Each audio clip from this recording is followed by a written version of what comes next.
So there's a couple things. All right. Learning to advocate for yourself and carry a positive side. So, in the wake of this new year, all right, learning to advocate for yourself is going to be numero uno. Because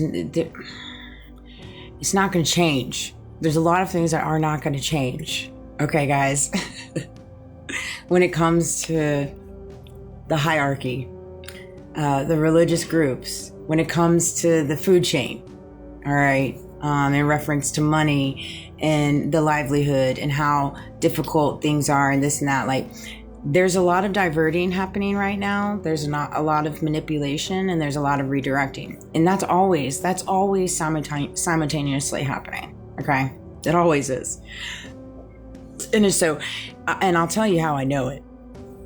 Because New Year's, him being in Mar-a-Lago with old Bibi, that was a clear-cut message. Like, it just was. I mean, I don't know if everybody picked it up, but I definitely picked it up. I'm like, heard. You've picked your side. This is where we stand. And we're pretty much top lever. Understood. Okay?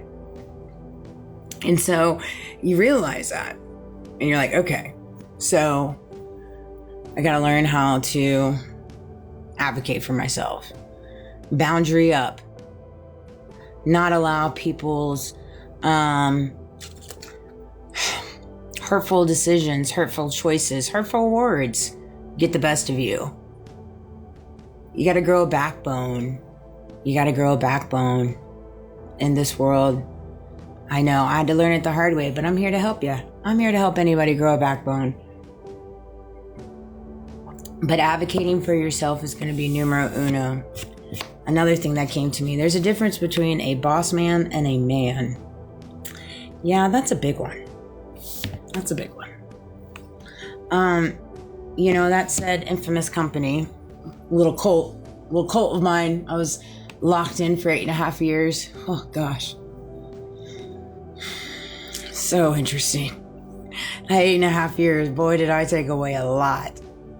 Oh, did I see a lot too? Oh my gosh. And there's a big difference between a boss man versus a man. First of all, I didn't see no man there. The man I worked for was not a man. He was the bottom of the barrel. Now looking back at it, right, the scum under my shoe is what he was.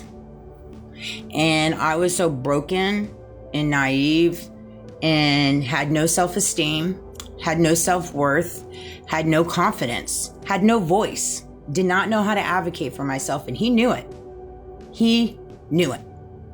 And he took advantage of it on a whole different level. And he knows, his wife knows, his mother-in-law knows, and everybody else entangled in that little organizations, multiple, because they have multiple businesses stacked upon a stacked, okay? Everybody there knows the truth.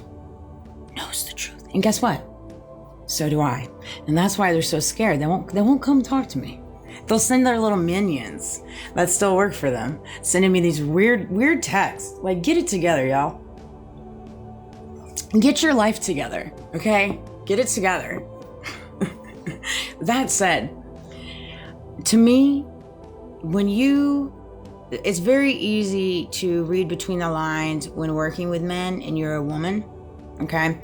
And when a man is married, truly married, and he's a good family man, a good religious man, a good businessman, there are gray areas that do not get crossed. There is professionalism that does not get crossed.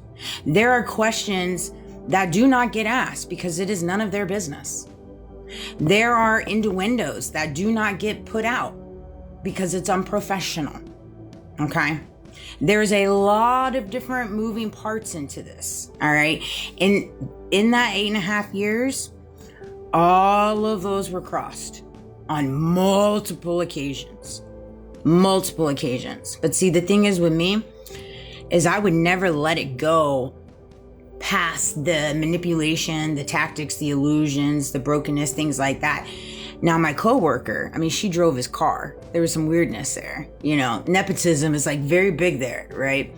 But for me, it never crossed over into the sexual innuendos, although I picked up on that there for a little bit. And now I know why there were so many questions being asked about my personal life. When it came to men I was dating, when it came to my ex-husband, like, and I should have known better. I should have been like, why are you asking me about this? This is none of your business. This has nothing to do with our job and what I'm here to do. What goes on in my personal life.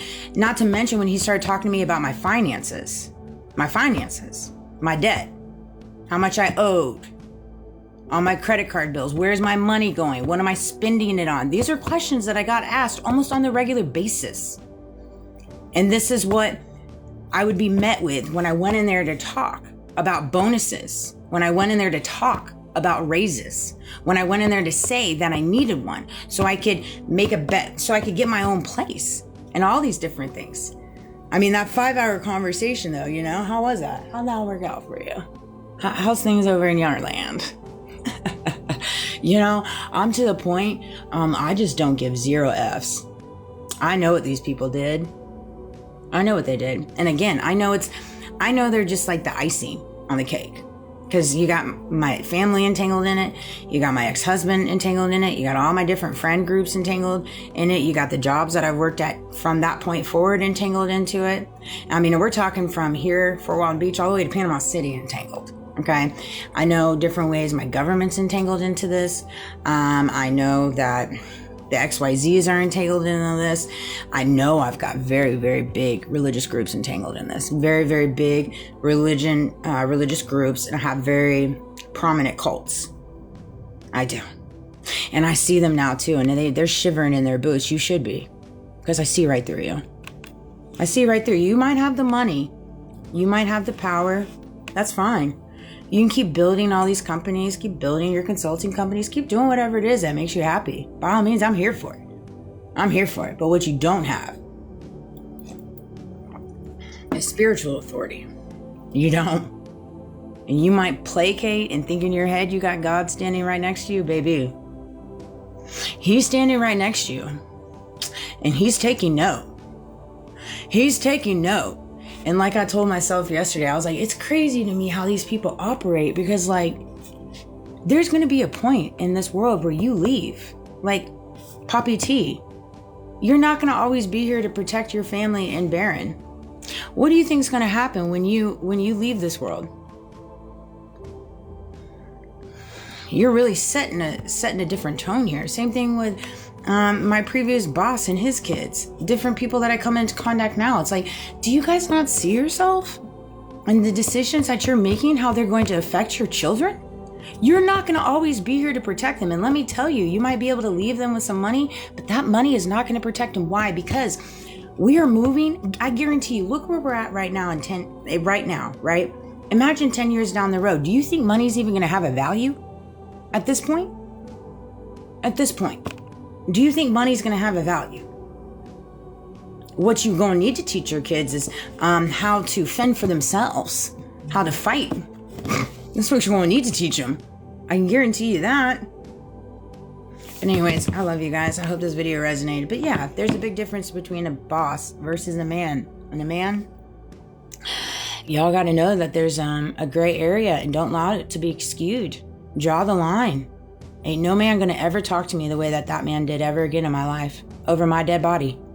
I'd be scared for any man that comes at me and tries to talk to me the way that he did. I would be scared for them. Straight up. I learned my lesson. Very good. It was a hard lesson. It was a hard one. But dang, did I learn it. I learned it. And I look for the day that we just so happen to our paths cross. I look forward to that day.